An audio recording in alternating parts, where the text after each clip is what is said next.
The martial arts originated from the Shaolin Temple in China around the year 500. Here is a coin from there, minted at that time. We would come to know these military fighting arts as Kung Fu. Here is a brief overview of some events in the timeline of the martial arts.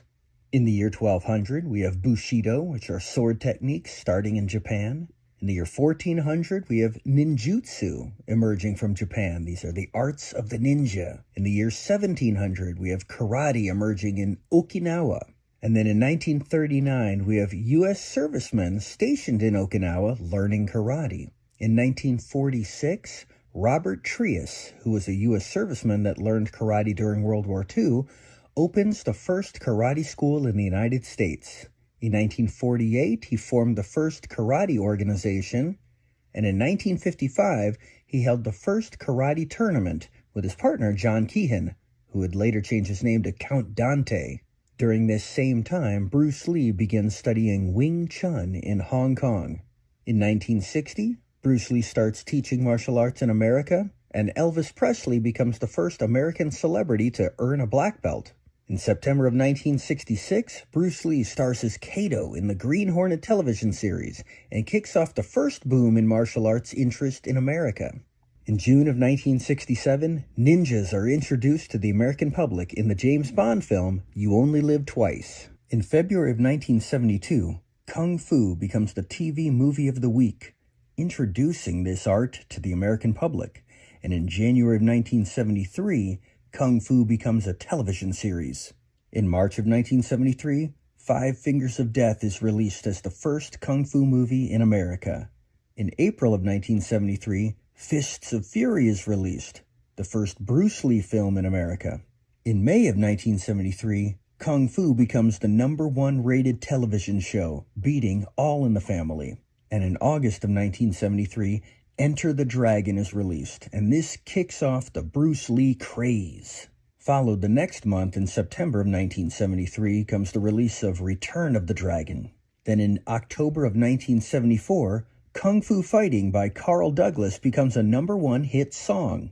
In September of 1980, the Shogun miniseries featuring samurai earns the second highest ratings in television history.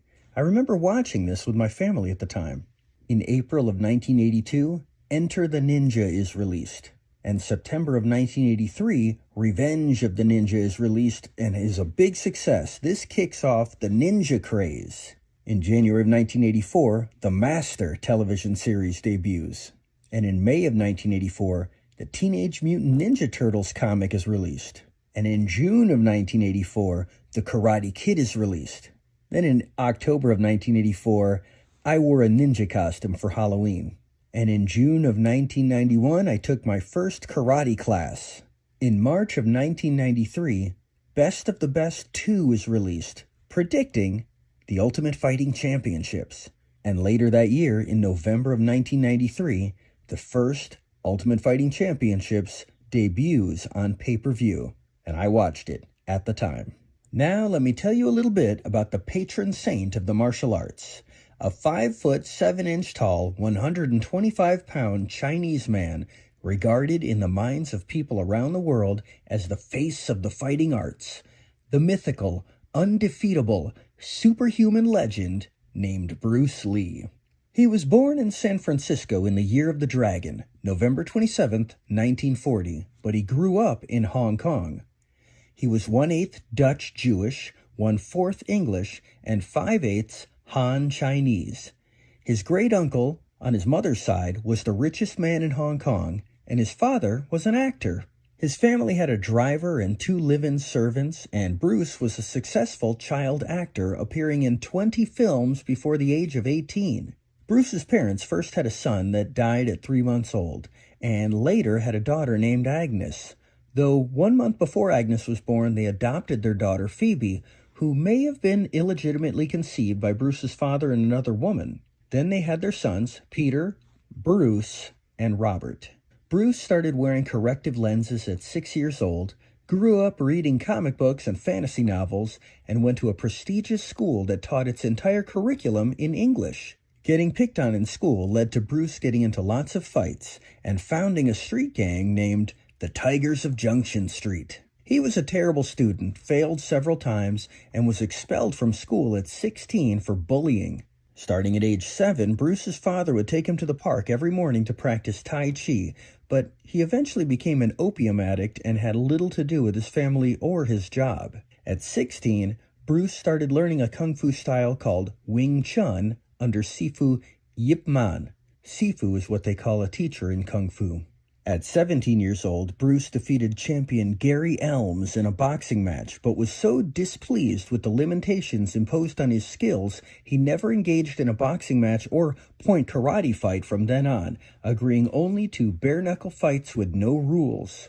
The same time that Bruce took up Wing Chun, his favorite daily pastime became dancing, and by 17 years old, he won the Cha-Cha Championship of Hong Kong. His final childhood film was called The Orphan. It was his first starring role, his first one in color, and it broke the Hong Kong box office record, and was the first Hong Kong movie to break into the international market.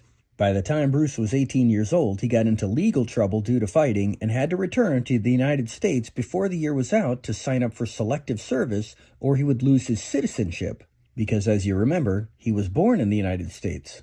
Bruce's family sent him to America, which at first he resented, but he came to terms with it, matured, and completely changed himself.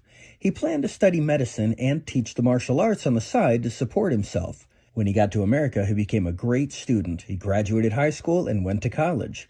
One of his first students in the martial arts was fellow college student Linda Emery, who would become his wife and the mother of his son Brandon and his daughter Shannon. In 1963, Bruce published his first book, Chinese Kung Fu. Combining his actor-trained showmanship with his desire to promote himself as a martial arts instructor, he put on a demonstration at Ed Parker's 1964 Karate International Exhibition, which led to him being asked to screen test for a television series about Charlie Chan's number one son. 3 days before this audition, his son Brandon was born, and 4 days after the audition, his father died. Bruce took his family back to Hong Kong, took the money he got for a holding contract after passing his screen test, and the inheritance money he got from his father's death, and went off to train under as many kung fu masters of different styles that he could, for use in future television and movie projects, as well as hiring a photographer to take hundreds of photos of his Wing Chun Sifu Yip Man for a book he wanted to publish. Upon returning to the United States, Bruce closed his martial arts schools and banked on becoming an actor again. But the ABC network rejected the Number One Son series, and then Bruce was passed over in favor of the actor Mako for the award-winning role in Sand Pebbles. ABC asked for an additional show idea, to which a series about the Green Hornet was proposed, but wouldn't be greenlit unless the new Batman series was successful. Fortunately, Batman was a smash hit, and Bruce was cast as Kato in the Green Hornet. Actor Burt Ward, who played Robin on the Batman series, lived in the same apartment building as Bruce, and they would train in the martial arts together. In an episode of the Green Hornet, Bruce gets to fight Mako, the guy that beat him out for the role in the Sand Pebbles, and Bruce hired Dan Inosanto to be Mako's stunt double. Dan Inosanto was Ed Parker's number one student and had been sent by Ed to pick up Bruce, show him a good time, and get him to appear in that Karate International exhibition back in 1964. Dan would introduce Bruce to the nunchucks, which he would then use on the Green Hornet, introducing that weapon to American audiences. That pair of nunchucks just sold at auction last month for $12,500. Dan, along with all of Ed Parker's top students, left to follow Bruce Lee, while Ed would start spending all of his time training Elvis Presley in karate. But after Bruce closed his schools and began working in Hollywood, he became a high-priced personal kung fu sifu to the stars, charging $275 an hour for lessons, which would be $2,500 an hour today, adjusted for inflation. His students included James Coburn, Steve McQueen, Roman Polanski, Kareem Abdul-Jabbar, and more. Bruce also became friends with undefeated karate champion Chuck Norris, who ran a karate school with his partner Bob Wall and his head instructor Pat Johnson. All three men would later appear in Bruce Lee films, with Bob Wall being in 3 of them, and Pat Johnson going on to teach karate to the Osmond family, The Price is Right's Bob Barker, and become the stunt coordinator on The Karate Kid, The Teenage Mutant Ninja Turtles, and Mortal Kombat. After a single season, the Green Hornet series was canceled. Bruce would then get a bit part in an episode of the Raymond Burr series, Ironside. Bruce auditioned for the part of Detective Kelly on Hawaii Five-0, but lost the part to Kim Fung Chun, who had already been a Honolulu detective for 18 years before becoming an actor, and he kept that role for 10 seasons. Bruce's next role was in the final episode of the TV series Blondie, which was filmed in Bruce's Chinatown Kung Fu School. He turned down every role in a Western except the one in Here Come the Brides because all the rest required him to wear a queue, or pigtail, which was a degrading thing the Manchu forced the Chinese to wear during their rule, which was to mark them as women. After that, he got a part in the James Garner film Marlowe, written for him by his student Sterling Silliphant, after which Bruce's daughter Shannon was born, and together Bruce and Sterling would create a treatment for a film called The Silent Flute, which they pitched to Steve McQueen, and he rejected it. So they offered it to James Coburn to star, produce, and be his directorial debut, to which he accepted and spent the next year writing the script with them. Roman Polanski's pregnant girlfriend Sharon Tate, who was also trained by Bruce Lee, along with Bruce's close friend, hairstylist, and previous boyfriend of Sharon Tate, Jay Sebring, were murdered by the followers of Charles Manson a few miles from Bruce's home. 1 year to the day of the Manson murders, Bruce permanently injured the fourth sacral nerve in his back while lifting weights and became bedridden for 3 months and was told by doctors to forget all about the martial arts. Within 5 months of his injury, Bruce started to exercise again and soon regained all of his skills, but he needed daily cortisol shots and remained in debilitating back pain for the rest of his life. Warner Brothers said they would greenlight The Silent Flute as long as they filmed it completely in India, but James Coburn told Warner Brothers that they can't film in India, killing the project against Bruce's wishes. Bruce then created a treatment for a Western series called The Warrior that didn't get made, but a very similar show called Kung Fu was greenlit. Bruce auditioned for the lead role in Kung Fu, but was passed over for David Carradine, and that show would last 3 seasons. A few years later, in 1978, The Silent Flute would get made, and David Carradine was cast in the role meant for Bruce Lee. Sterling Silliphant then created the James Franciscus television series Longstreet, and a major role for Bruce was written into the pilot episode. While taking his son back to Hong Kong to visit family, Bruce discovered that the Green Hornet had been nicknamed The Kato Show and was a big hit over there, causing him to become extremely famous and sought after. For 50 years, Hong Kong cinema had been a monopoly under the company Shaw Brothers. After moving away from making samurai films due to anti-Japanese sentiment, Shaw Brothers revived the kung fu film genre in 1970 with The Chinese Boxer, written, directed, and starring former competitive swimmer turned Shaw Brothers contract player and Triad gang member Jimmy Wang Yu. Having the biggest hit film on their hands, Shaw Brothers offered Bruce Lee a lowball contract offer, which he passed on. That's when Shaw Brothers' head of production and publicity, Raymond Chow, defected to form his own company, Golden Harvest, and offered Bruce a great deal that he accepted. As they began filming their first movie, The Big Boss, the pilot episode of Longstreet had aired in the United States, and there was a huge demand for Bruce to come back for more episodes, as well as his own spin-off series. But now that he was making movies again, he was only able to film small parts in 3 more episodes. His next film, Fist of Fury, broke all box office records again, so instead of making a third film with director Lo Wei, which would have been called Yellow-Faced Tiger, Bruce would try to one-up Jimmy Wang Yu by writing, directing, starring in, and producing his own film. Subsequently, director Lo Wei cast Jimmy Wang Yu as the lead in Yellow-Faced Tiger. Bruce, with his newly developed company, Concord Productions, began making his next film, Enter the Dragon, with Chuck Norris. Enter the Dragon would be renamed The Way of the Dragon, and Yellow-Faced Tiger would be renamed A Man Called Tiger. As Bruce began working on his follow-up film, The Game of Death, with his students Dan Inosanto and Kareem Abdul-Jabbar, his old Sifu Ip Man died, and The Way of the Dragon was released and broke all box office records again. Bruce was mobbed everywhere he went, and Warner Brothers, who had originally passed on him for the TV series Kung Fu, offered him a leading role in a Hollywood film called Blood and Steel, which would be renamed Enter the Dragon, which he took. As Enter the Dragon wrapped production, Warner Brothers distributed a film called King Boxer as the first Kung Fu film in America, renamed The Five Fingers of Death, to great success. And fresh off George Lazenby's success as replacing Sean Connery in the role of James Bond, Bruce Lee began talks with him to have a role in his next film, The Game of Death. Warner Brothers began negotiating several sequels to Enter the Dragon with Bruce and sent him plane tickets to the United States to appear on The Tonight Show to promote the film. But before any of that could happen, Bruce Lee suddenly died. The initial cover-up story about what happened during his final hours lasted for 3 days before the press discovered that Bruce had died at the home of his mistress.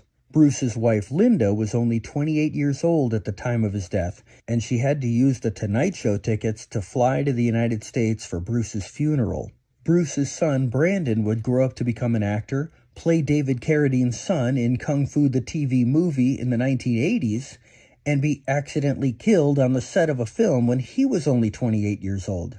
Bruce's first film, The Big Boss, was about a drug smuggling operation, just like a similar film from the same time, The French Connection. So in America, The Big Boss was renamed The Chinese Connection, and his second film, Fist of Fury, was renamed Fists of Fury. But their names accidentally got switched before they released. This caused generations of people to know The Big Boss as Fists of Fury and Fist of Fury as The Chinese Connection. Enter the Dragon was released 3 weeks after Bruce Lee's death and was a smash hit. It was followed by the American release of The Way of the Dragon, retitled Return of the Dragon, to appear as if it was a sequel to Enter the Dragon. And to make things even more confusing, The Big Boss's original Chinese title translates to The Big Brother from Tangshan.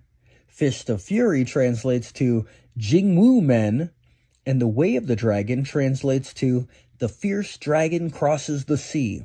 2 years after Bruce Lee's death, Jimmy Wong Yu made the film The Man from Hong Kong and cast George Lazenby in it. 5 years after Bruce's death, The Game of Death was finally released, but it only used 11 minutes of film shot by Bruce. 22 years after that, a documentary was released utilizing 23 minutes shot by Bruce. And 19 years after that, it was remastered and re-edited into a 39-minute short film.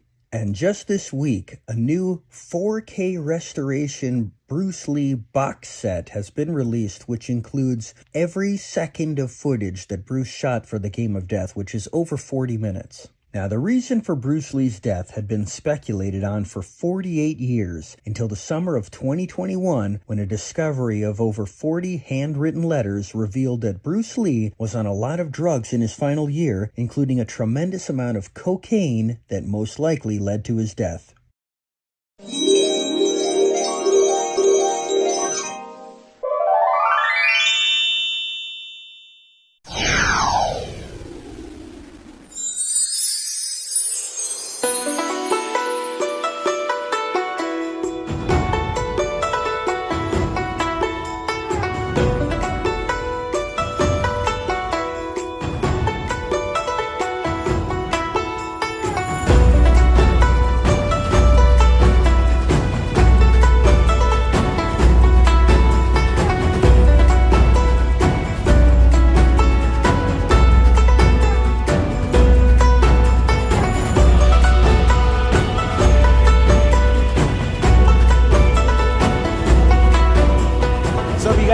Building over there, that white building with the blue stripe, that building back there is Queen Elizabeth Hospital, and that's where Bruce Lee died.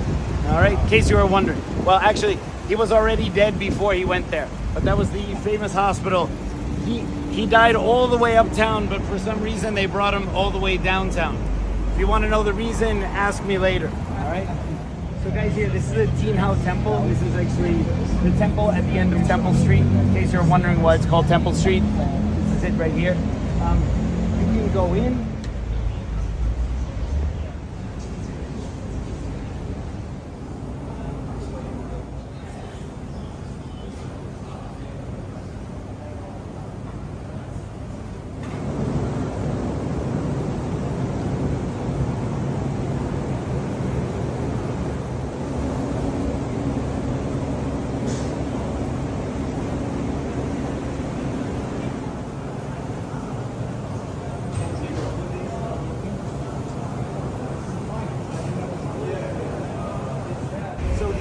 interesting thing about the Langting Gym, about that location in Tang's Mansion, is that from 1967 until 1971, that was actually the location of Yip Man's school.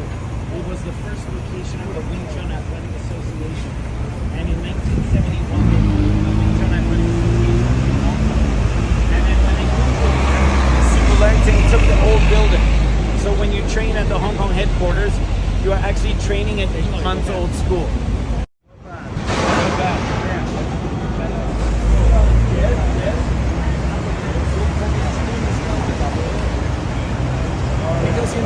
You see this very, very non-exciting 1980s level mall here in Hong Kong. Before the 1980s, this was a typical Hong Kong apartment building. And in the 1950s and 60s, or 1940s and 50s, it was where Bruce Lee grew up. This was the building, the apartment that his father owned. It was only 5 stories back then, and their apartment was on the 5th floor. During the Japanese occupation of Hong Kong, the Japanese really liked Chinese opera, and Bruce Lee's father was a Chinese opera performer. So while the Japanese had occupied Hong Kong, Bruce's father still had a job. He would perform opera for the Japanese troops and earn money. And what his father did is, in post-war Hong Kong, where no one had any money, he had money because he performed for the Japanese. He bought the apartment in that building, and he bought 2 other apartments in Hong Kong when the price was extremely low. And then as Hong Kong's economy started to come back, he was more or less a wealthy landowner. And that's why Bruce Lee grew up as an upper middle class person. That's why even though he lived in Jordan, he often went to fancy private schools up in Kowloon Tong because his father owned some places. And then you can't really see it from here, we'll pass it. There's a yellow building right across the street. That yellow building used to be called the Shamrock Hotel, and that's where the Lee family used to eat all the time. So they used to just go across the street and eat at that restaurant. There's a famous photo of Bruce in a fencing costume in his apartment, and he's in front of the window, and when you look at the photo, you will see that yellow building in the background. So this was quite literally Bruce's street here.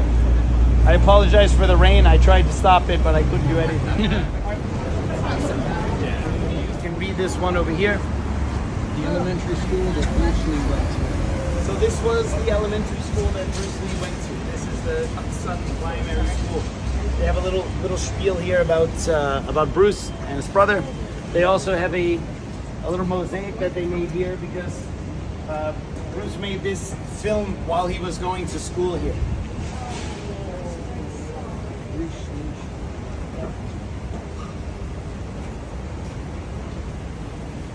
Little child, right?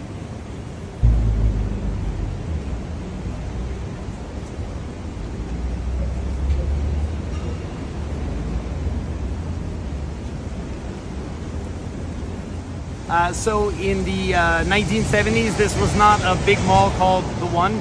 This was a normal office building where a guy named Raymond Chow had his office for Golden Harvest.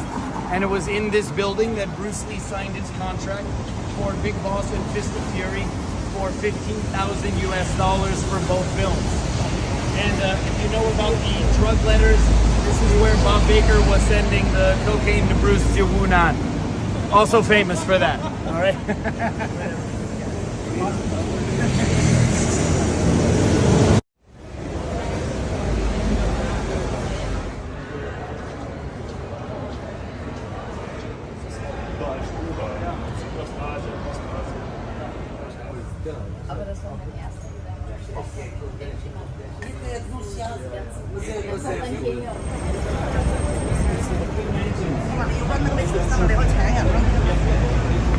Bruce Lee and Chuck Norris worked out their choreography for Way of the Dragon here.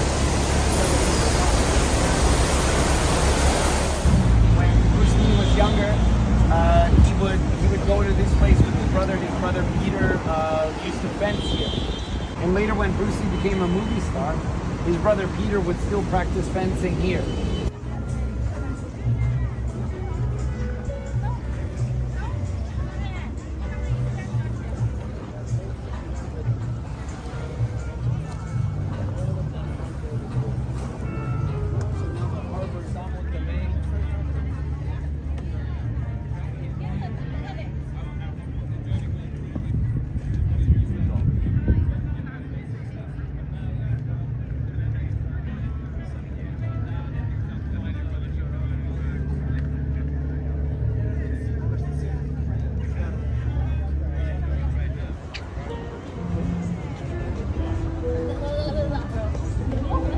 No way.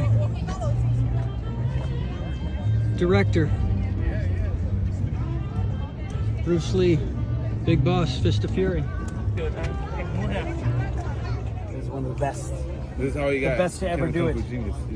Yeah, this way. You stay here long enough, you'll inherit the power of Lao Kala. So he's the guy in Legend of the Drunken Master 2? Yes. Legend of the Drunken Master. Sorry, I know. Drunken Master 2, sir. My apologies.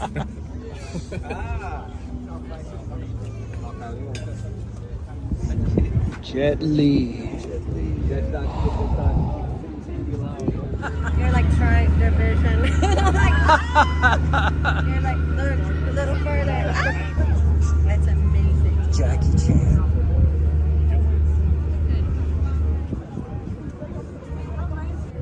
Sammo Hung. Bruce Lee. Bruce Lee. It's okay, there's a statue of Bruce later.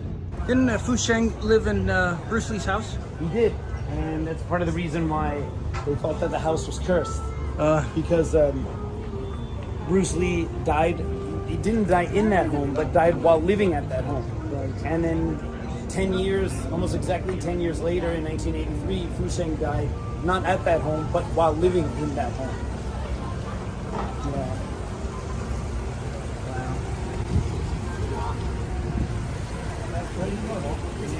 Yes, there you go. I gotta get my. Yes, there you go. I gotta get my. We're going in. This crew comes in like this old ass small, just to go up and look at something.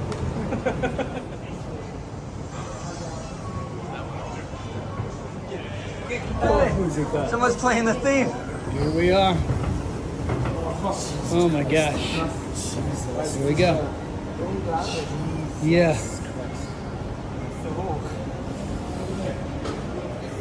Basically, Jump out, get a pole. here in this corner, and there was a pole that went down here into glass, and he had to jump and catch the pole and then slide all the way down.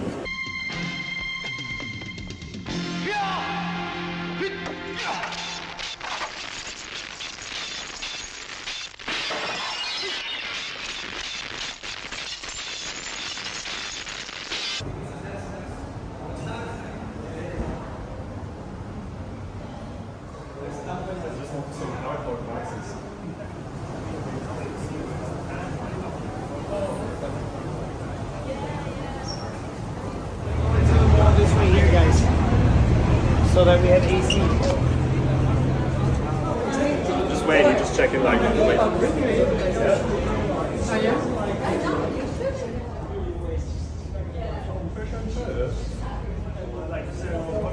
The building where essentially it's just that. So I thought like, but you own it in the sense of like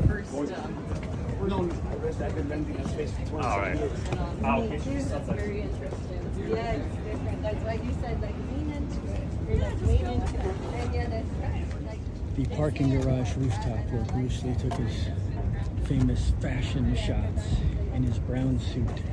Can you imagine if it was hot? that's So different. So you see, this is the building in the background. Did he did that shoot for some fashion magazine or was it a car? No. for his It was acting a or photo something? shoot. He had his Mercedes there. He was doing a bunch of jump kicks. So he shot a bunch with Maria E. So this is this one here. This is right here. Bruce is actually hiding this building here in the back. So he's standing right here. So this is the spot right here. It's just a left hand side steering. So I don't know if that's true. This is what John Little, iconic crisscross one. It's here, and you can see the building there in the background. yeah, that's And here, so look. cool. That's so See the building? Yes. And that was the Mercedes with the A, and you know that was his because the AX license plate.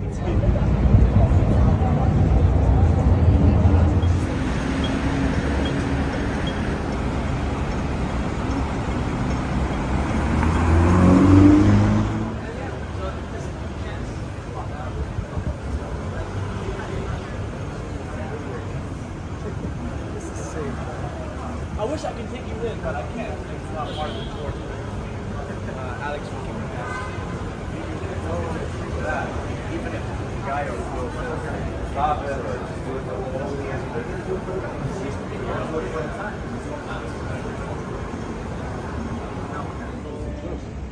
Temple.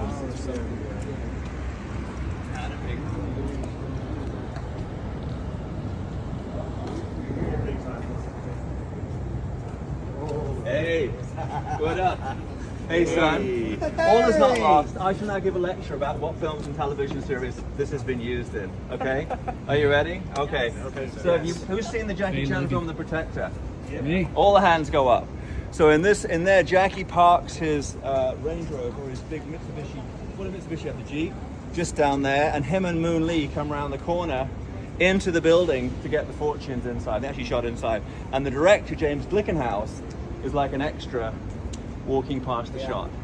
So that was the big. If you go back and look at The Protector, you see there's another movie with Cleopatra Jones, which was with Tamara Dobson and John Chang, who was the bad guy in a lot of Jackie's movies, one of the Jackie Chan stunt team. And if you go to the steps, which actually lead up to our house, there's steps down there, and John Chang rides his motorcycle down around the corner in hot suit, and he was the only stuntman who accepted to ride his motorcycle down. So you go and see that. Was also seen in the film, a TV series, I Spy, with Bill Cosby and Robert Culp, where they walk across from there, going that way. You see the demolition of the building site. This up till recently was a school, and all of the films and television series that used the Man-Mo Temple actually had the school in the background. And it was also seen in the wonderful William Holden, Nancy Kwan romantic classic, The World of Susie Wong, where they come here to get the fortunes told. So that's movies and television series that use the Man-Mo Temple. And here you are today on this hallowed ground, and you can go and look at the steps, and you can go and see Cleopatra Jones on YouTube and see John Chang rolling it down. Faye Logan, live on Hollywood Road. Thank you. Thank you. What an answer. You're curious still. Nobody knows what's in there.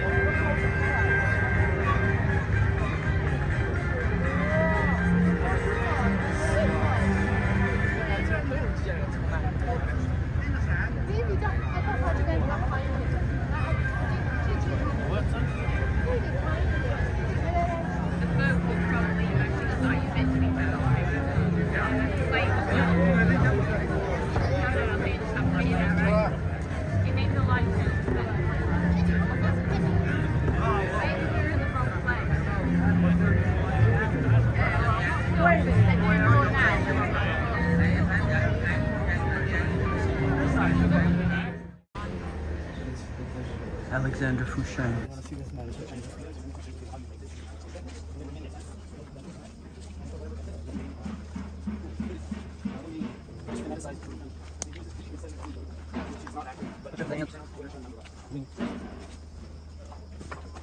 So they have no standardized.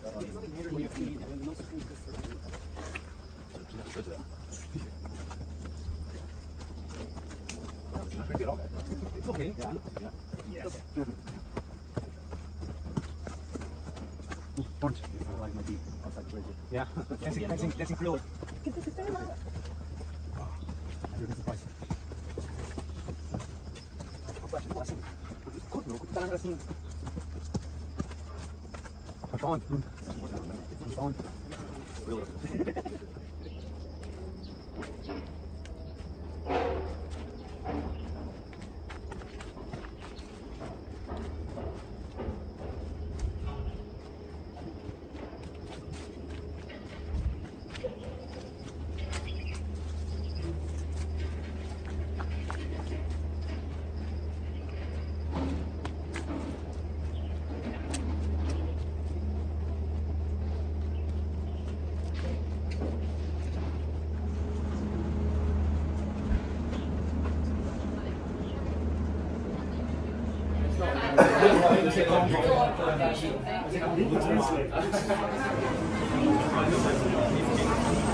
6 different teachers rotating every week, every night, different teachers. We have webinars every weekend, we have events, both promoting traditional Chinese martial arts and also martial culture, including all of the wonderful films part of our Hong Kong martial heritage. And it's our aim to really spread the benefits of Chinese traditional martial art as a lifelong mind, body, spirit practice around the world. And it's wonderful to have people come and share all the things that we take and value so much in our culture and in our daily life. So thank you all for being here. Totally. How are you doing? Hey, doing great. Great to be here. All right, been listening Good to have you guys. Commentaries for decades. Oh, bless your heart. No, but I'll go out there. No, I just want to basically find it. As long as you have clean communication, you push that. This book is now totally devalued.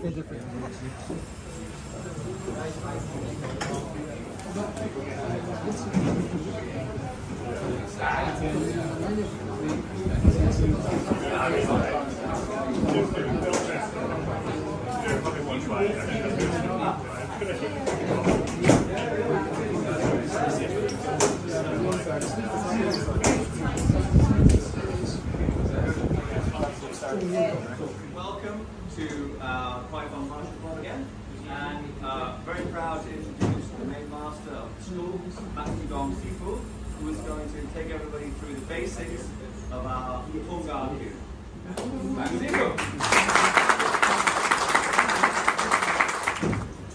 Welcome to Hong Kong. 譬如你見到我哋練習嘅時候咧，你個下好低，佢翹個腰，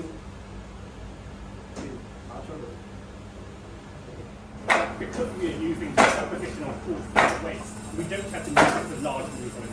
Only a small movement, we can achieve a large effect by using only a small movement.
Real quick, this is a monastery, which means that the monks still live here, which is why you want to be kind of quiet. This is actually a very cool place because normally monasteries don't just allow people to come in and walk around and take photos. They're extremely cool here, but we don't want to do anything to make them feel like that they shouldn't have done that. It's always very respectful, very quiet. Try not to raise your voice too much or yell or anything. This is one of the oldest, if not the oldest, Buddhist monastery in all of Hong Kong. So it has a special historical significance in terms of Buddhism in this area here. Back in 1973, all of Tuen Mun here was like country. There were no buildings. It wasn't like this here. This was extremely remote. And if you remember the movie Enter the Dragon, the actor who plays the abbot, the Shaolin abbot, was an actor named Roy Chiao. He was an American Chinese actor who, by the way, played Senzo Tanaka in Bloodsport. All right, so it's the same actor. He was also an amateur pilot. And he used to fly his little Cessna type plane around here, and he saw this monastery from the sky. And while they were shooting Enter the Dragon, they wanted to have one more scene to fill in the opening fight scene where Bruce fights Sammo, and then before he gets the mission from Braithwaite to kind of establish Lee's character as not just a good fighter, but like a philosophical badass. And they were wondering where could they do this, and Roy Chow said, well, you know, while I was flying my plane, I saw this really cool monastery up there in Tuen Mun. And that's actually how they found this place. It was by chance by the actor Roy Chow, who played the abbot. So it was because of him, Senzo Tanaka, that we know about this place. There are kind of two spots of interest here in terms of Enter the Dragon. We're going to go around back. Basically, right here up by this part of the wall is where he starts talking with the abbot, where he's like, you know, I do not hit, it hits all by itself. That part started right here. And last time I was here, they had like little plastic standees of Bruce and Roy Chow. So you can actually stand right there and then walk up. And then the Mr. Braithwaite conversation, where he was sitting, is just a little bit further down that path. And then the Kick Me, you know, where he's with the kids, like, what was that? An exhibition is basically in between those two spots. Feel free to take photos there. If you want to know the exact spots, you just ask me, all right? I can tell you. But there are other parts of this monastery that are beautiful. Now that part over there is more where all the worship services are, so I would be very ginger if you went in that area. But even up around here, there's lots of cool stuff. And there's some little ledges, if you trust yourself, to do some kind of martial art thing where you have this awesome view of Tuen Mun in the background. If you guys have seen that photo of me doing the slant kick with Hong Kong in the background, I shot that right here. So it's a really picturesque place. So that's all I'm going to say because I don't want to talk too much. So let's go up. All right.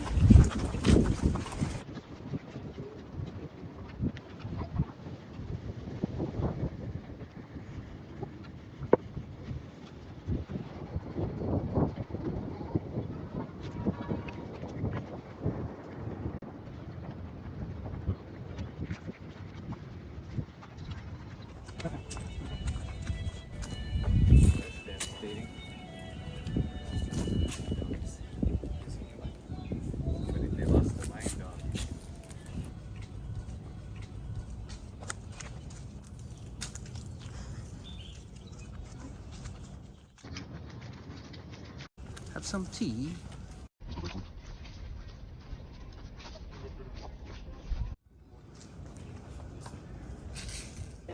They drank tea up there, but they've got it blocked off. You can't get up there anymore, but you can see that blue ball in the background of the scene.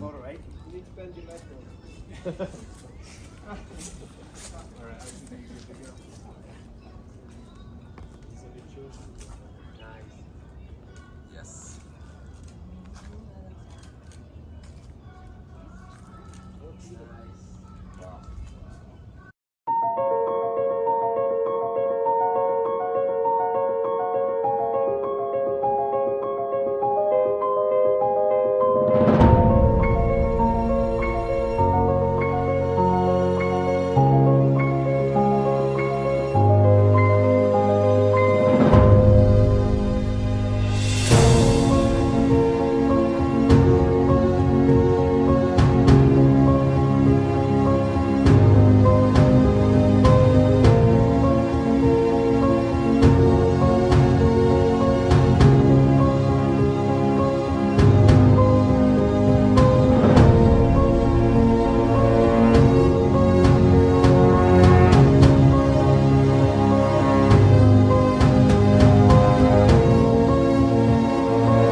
at this building here. The 11th floor of this building is where Grandmaster Yip Man lived from about 1966 until he passed away. And the famous video of him on the wooden dummy was shot there on the 11th floor. The wooden dummy's still there. The place was, his son Yip Ching was still living there, but Yip Ching just passed away about 2 years ago. So I don't know currently who lives there. But yeah, that is the place. So this is quite literally Yip Man's hood. All right? Yeah. I have not the 11th floor. When he formed his association in '72, I have a copy of the record. That's how I got his address. Wow. And also, this is the proof that Yip Man spelled his name with a fucking Y. All right, not IP Man, but Yip Man. All right. Ninth floor. Look, corner to avoid the rain. Although I think the rain is dying down, and we're gonna go see the Wing Chun Athletic Association. Yeah, unfortunately, there looks like they're doing some renovation of the building, so we cannot see it from the outside. So I pulled up a photo to show you what it normally looks like.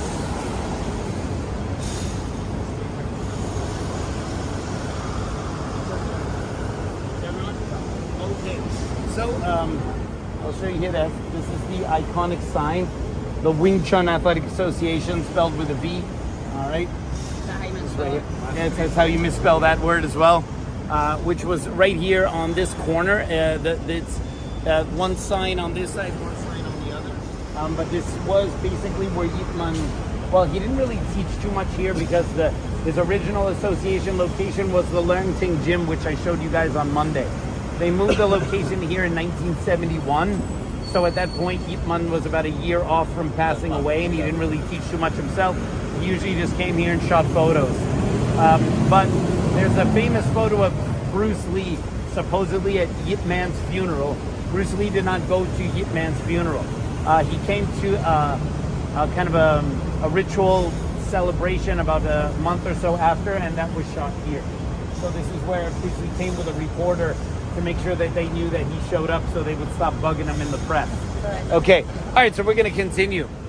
Before we head over to Bruce Lee's final mansion, if you see this building here where the Mannings is, and then you look up, you see the green signs, and then you look up and you see that Chinese writing going across there, that is the, I suppose you could say, the Kowloon branch of Lam Chou's Hongar School.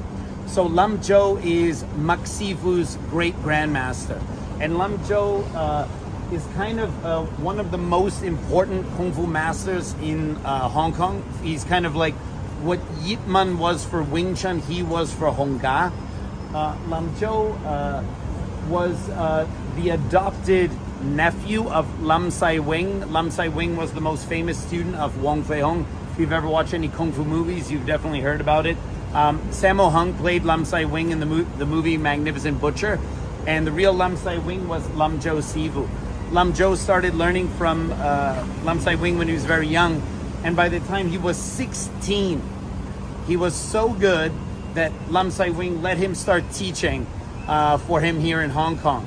And he was probably one of the most prolific Kung Fu masters in Hong Kong. By the 40s, they already had hundreds of students, and they had a main branch on the Kowloon side and one main branch on the Hong Kong side. Lam Chou himself was based on the Hong Kong side, but you have to imagine, he was so successful as a Kung Fu master in those days that he had two very prominent locations in Hong Kong, which shows you how popular he was at that time. And Mak Sifu comes from that line. Lam Chou lived, I think, he lived past 100. He passed away in 2009, 2008. And until his dying day, he was still extremely strong and very energetic. You could see videos of Lam Chou online and see like what a stout and robust dude he was pretty much until the end. And he was the one who really expanded Hongar's curriculum to include forms outside of Hongar. He even included northern style forms that created two-man sets because he had a background in Chinese opera. So he took the classical Hongar forms and he kind of made them a little more theatrical. And so anyway, he's kind of an OG of Chinese martial arts. Lam Chou Kim Hong Hok Yun, which technically translates to the Lam Chou Health School, which is a euphemism for ass-kicking martial arts, okay?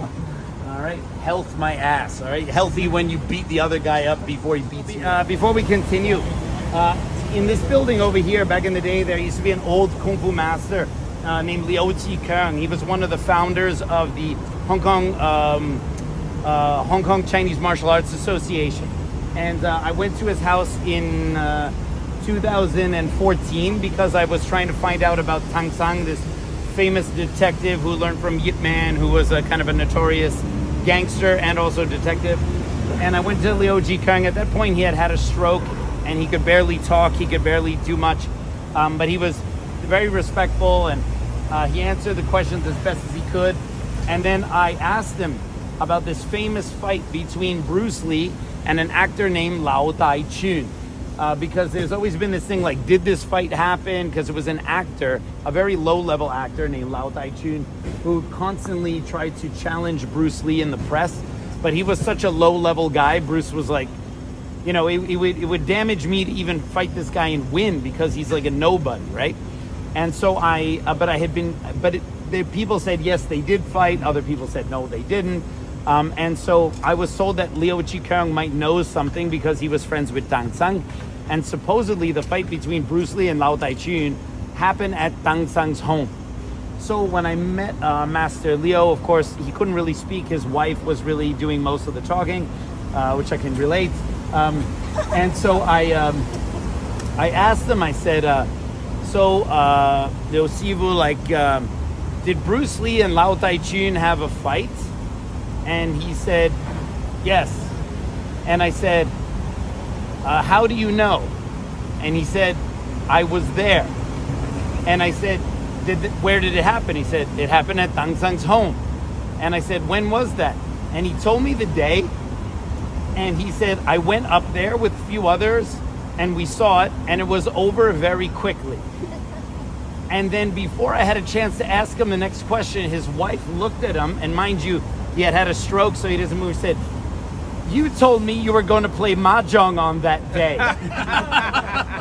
And that was in 1972, and this, when I saw him, was 2014. And you just saw this old Kung Fu master was like, oh shit. Almost 50 years later, he had gotten caught, all right? And so, and he kind of laughed it off, and I said, so, Liu Sivu, who won the fight? And he says, Chun and Bruce Lee are both my friends, so I won't say anything. And then I said, well, could you tell me who won? And he said, no, I'm sorry. Could you tell me who lost? No, sorry. And that was it, and I never got an answer. But after I left, the president at that time of the Hong Kong Chinese Martial Arts Association said that Liu Sivu did tell him, maybe when his wife wasn't around, he's a little more open. And he said that basically Chun, who was a boxer, challenged Bruce, and Tang Sang had a boxing ring in his backyard, which he used to train Wing Chun fighters for full contact contests in Fanling, where Yip Man's grave is all the way up there. And he said that Chun came out and Bruce stopped him with one kick and broke his ribs. And gave him money to pay for his medical bills and told the people who were there not to say anything because he didn't want Chun's reputation as a film actor to be damaged. So the reason why not a lot of people know about that fight is because Bruce Lee didn't want him to lose face after he was defeated by Bruce. And that was not the first time such a story had happened, which is pretty crazy. So anyway, every time I'm in this area, of course, I don't know for sure, but I'm pretty sure Liu Sivu has since passed. But every time I'm here, I remember that day, and I remember that no matter how long, your wife will always catch you slipping and will let you know, all right? So we're about to cross over into a section of Kowloon known as Kowloon Tong, which basically, by the way, Kowloon is really Kowloon, which means 9 dragons, and Tong means like something like a pond. So Kowloon Tong is basically like 9 dragon ponds. And this area of Hong Kong is unique because, as you've most likely noticed, most of Hong Kong are residential apartments, not really so many freestanding homes. When we were in the new territories yesterday, you saw more homes because that was the countryside. But this is a section of Kowloon, which is mostly homes, which meant this is where the rich people live. Okay, if you were on the Kowloon side and you had money, you lived over here, which is why when Bruce finally convinced Raymond Chow to pay him some of that money that he earned from his movies, he bought a home over here. So this is kind of considered, I suppose you could say, like the Bel Air of Hong Kong, or at least of the Kowloon side. So you're going to notice as we go in there, more freestanding homes. All of the fancy private schools were here, so that's why, although Bruce lived all the way down in Yau Ma Tei, or sorry, Tsim Sha Tsui, because his family had a little bit of money, he went to the fancy private schools up here when he started high school. And then later, when he came back as a movie star, he was first living in a very ruddy apartment just a few blocks away. So when he made Big Boss and Fist of Fury, he was living in a tiny, local, shady Hong Kong apartment just a few blocks that way. And on the success of those two films, and with a little prodding on Raymond Chow, like, hey, you earned a lot of money from those movies I made, maybe you could throw some of that my way. Raymond actually paid for that mansion, so Bruce did not really own it. The relationship between Bruce Lee and Raymond Chow was a little bit like Suge Knight and Tupac, where he was not really paying him what he was worth, but he would like throw gifts at him, like, here's a bunch of gold chains, now go have fun. All right, here's a car, now leave me alone. Meanwhile, he's earning all of his money from that. It's been changed. The house has been rebuilt. It's actually much nicer than it used to be. I would love to live in that house. So this house is Bruce Lee's. Ooh. Yeah, this is Bruce Lee's. Although Bruce Lee's house has been demolished, it's been rebuilt. All has been changed. Be careful, yeah, there's a lot of student drivers in this neighborhood. Because the driving schools for learning to drive are here.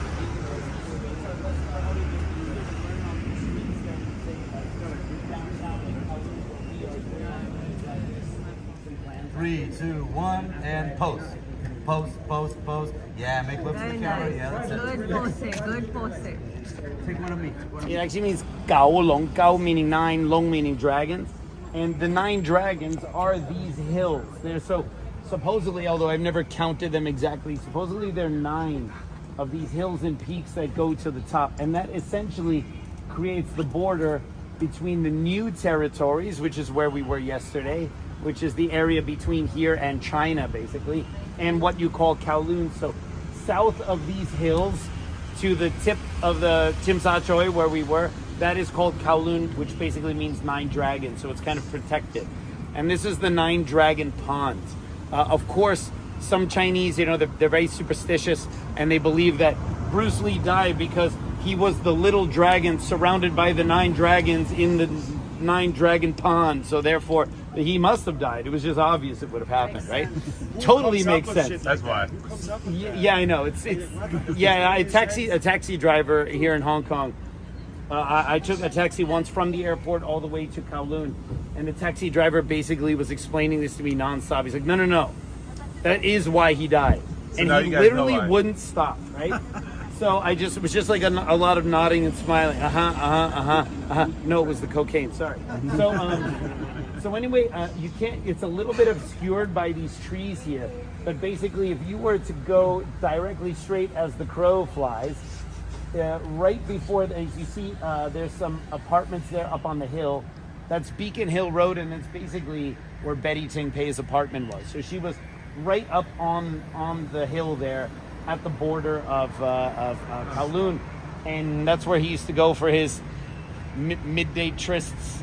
And so that's where he passed away. And on the day he passed away, Linda Lee, Bruce's widow, and Raymond Chow decided to tell the press that Bruce Lee had collapsed here because they had a beautiful Japanese-style garden in the front. If you ever see the photos, it was a beautiful garden they had here. And the story was that, Bruce was strolling with Linda in their own Japanese garden here at 41 Cumberland Road when he suddenly felt ill and collapsed, and then was taken to Queen's Elizabeth Hospital, and then suddenly died. That was the first story. And what was that? Was that story printed? It was printed the first day that he collapsed here in the garden, all right, and then was taken there. Which the question is, well, if he collapsed here, why wasn't he taken to? There are many more nearby hospitals, and so there was a reporter at Queen's Elizabeth Hospital who was sitting there while they're waiting to get some more information, official press release, and that reporter decided to go for a little walk, and he went to the ambulance bay, and he saw a clipboard that had the list of where all the ambulances had gone and the addresses where they picked up whatever, and he and looked and saw that the ambulance that had picked up Bruce Lee did not pick him up at 41 Cumberland Road, but rather 70-something Beacon Hill Road. And they were like, isn't that the address of Betty Ting Pei? And that's when the reporter made that announcement, and Raymond and Linda were forced to amend their first statement. So that is, in reality, that was the real conspiracy, and that's part of the reason why so many people didn't believe whatever they were saying, because the thing they lied about is they didn't want people to know that he died at Betty's place. They wanted it to be an innocent stroll in the Japanese garden at 41 Cumberland Road. And once that was found out to be a lie, then they didn't want to believe anything that was said, even if what they later said was completely true. That initial statement was false, and that dramatically reduced Raymond Chow and Linda Lee's credibility. And that was just, they didn't want them to know where Bruce had collapsed. Like, how long would it on average take Bruce to go from here to there? He would have driven his Mercedes SL. Yeah, so that's like 10-minute drive? No, that is probably 4.5. So he literally had his mistress 5 minutes from his home. Yes. All right. And that's very efficient. That was his Wing Chun brain, and a straight line right there. Center line, all right? All right, no Charlie foot action, just straight Wing Chun, straight all the way through. There's a hospital right basically next to where Betty Ting Pei's apartment is, and the big question was, well, how come they didn't just take him there? And two reasons. One, he was already dead by the time they got him. He was not alive.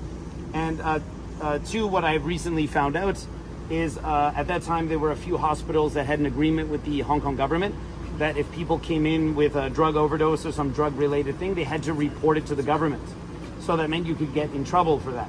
And given the circumstances of Bruce Lee's various collapses, Baptist University Hospital had that agreement with the Hong Kong government where they would need to be reported. The Queen's Elizabeth Hospital in Yau Ma Tei did not. So that was the reason why anything that would have been found in the autopsy or whatever did not need to be reported to the government. So that's why they basically carted his dead body to Queen's Elizabeth rather than taking him there.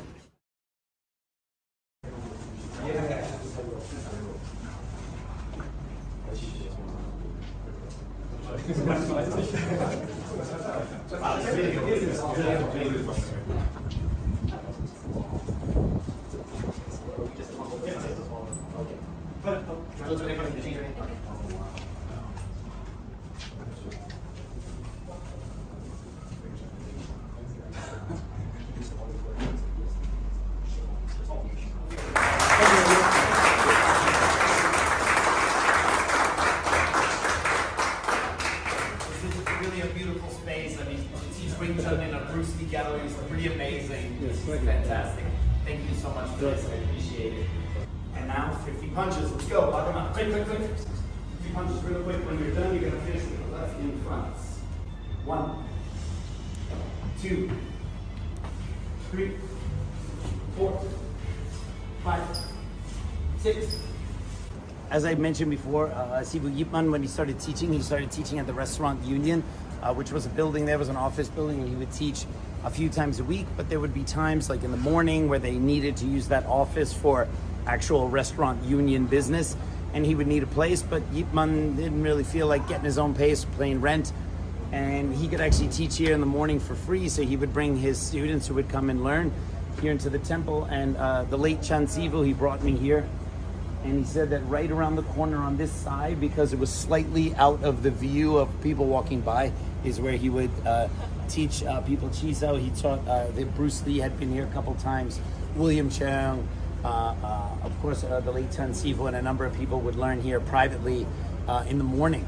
So this was one of the spots where the old man taught. So if you guys want to take some photos, the temple's San Tai Chi, which actually means Three Prince Temple. And I don't know too much about the specific history of it. I can only tell it looks a little bit more Taoist than Buddhist. Is there anything in particular you want to do today? Okay, all right. Yeah.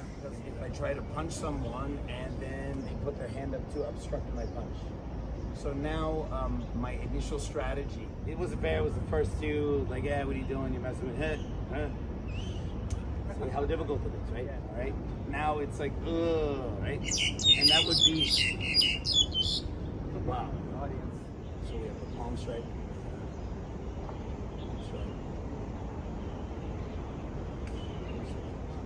You've created a shield in front of you. Third one, you step in your chamber, if I'm running away, you stay on these steps, and you stay on these steps until pop, pop, pop, pop. Good, nice. And pop, pop, pop, pop, pop.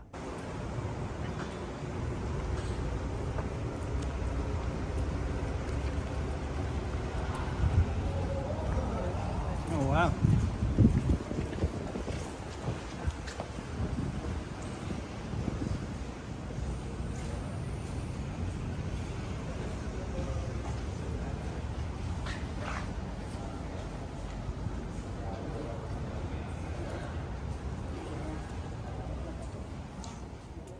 Most of the stuff here, these are things Bruce Lee owned. They even have like his school records when he was a kid.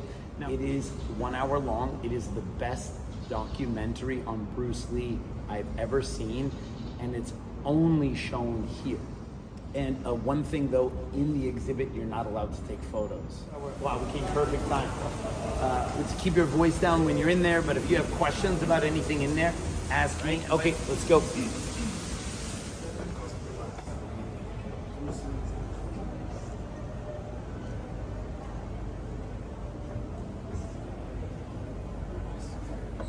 I have not seen this because this was not here when I was here last time. Yeah. Last time I came here was with your dad. I've been here like 4 times. Yeah, I'm excited. It's pretty awesome.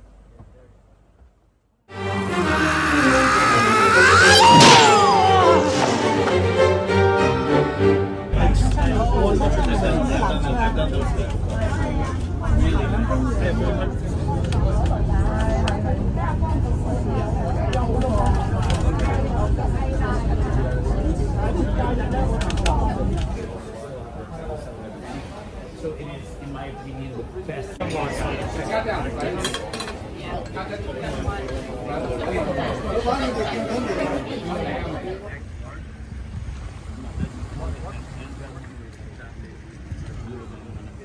We're gonna go for a little bit of a walk. First walk is about 14 minutes in that direction to St. Stephen's College, which was the university that Yip Man went to around 1912. And it was supposedly at that time where he met Leung Bick, who was the son of his Sigong, his Kung Fu grandfather, and then he got the most refined version of Wing Chun, a much more refined version than he got from his Sifu. And then 24 minutes in that direction, this is walking, so it's really not that far, is Taitan Bay, where the jetty was, where they from Enter the Dragon, and there's a few other little kind of ruins and locations that were still that were in the movie, and you could still see. I actually loaded up a website that shows some of that. The big walls and the courtyards where the Hans tournament was is in the American Club. The American Club, however, is a private club, of which I don't think anyone here is a member.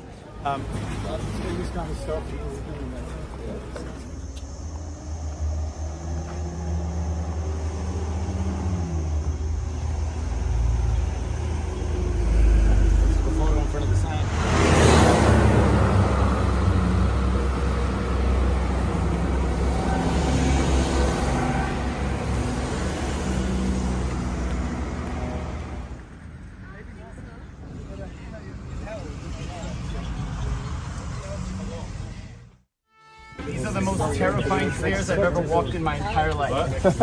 They are this high And this narrow. and that long. Football, rugby, And you feel like you're falling forward the whole time. soccer, football. No, it just goes nowhere. Soccer and then Nerds.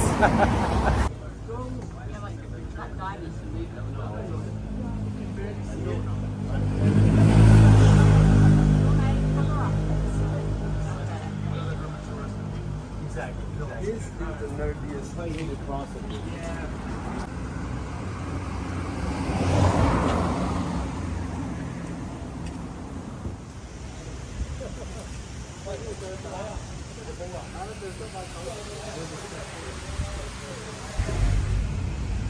Out there is the little bay where they come ashore and enter the dragon. But we can't get to it. It's through locked gates on private property.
Here it is. I found it.